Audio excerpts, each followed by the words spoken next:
Partia Demokratike Dega Shkodër dënon krimin mjedisor dhe ndërtimin abuziv që po ndodh në zonën e Baks-Rjollit, pjesë e njësisë administrative Velipoj dhe Bashkisë Shkodër.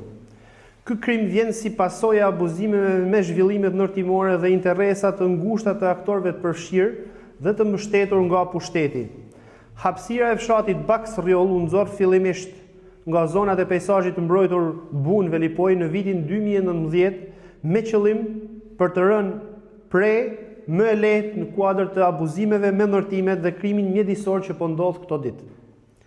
Në vitin 2024 po ashtu flasim për tentativën e dytë ligjore që shkon në drejtim të abuzimit me zonat në presion për zhvillimit ndërtimore, ku me amendimin e ligjit të planifikimit të territorit, Këshilli Kombëtar i Territorit dhe Ujrave fiton të drejtën për të dhënë leje në zonat e mbrojtura. Një rast i cili lidhet edhe me rastin e ndërtimit në Baks-Rjoll.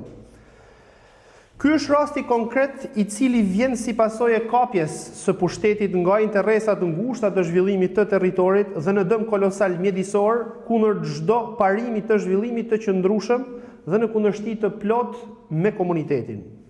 Kjo qeverisje sa herë tenton të zbatojë projekte dhe zhvillime propagandistike hyn në konflikt me komunitetin. Konflikt me banorët në Theth, konflikt me banorët në Rjoll, konflikt me bizneset në hyrjen e qytetit.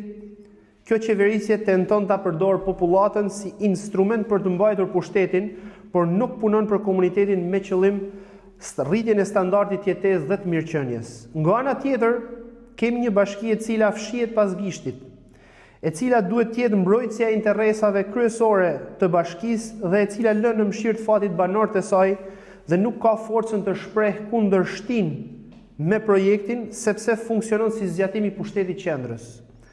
Kjo bashki as nuk kryen detyrimin ligjor për marrjen e tarifës apo vjeljen e 3% të investimit për qëllime të strehimit social, në kuadër të ligjeve dhe të projekteve ndërtimore që ka dhe kompetencë ligjore.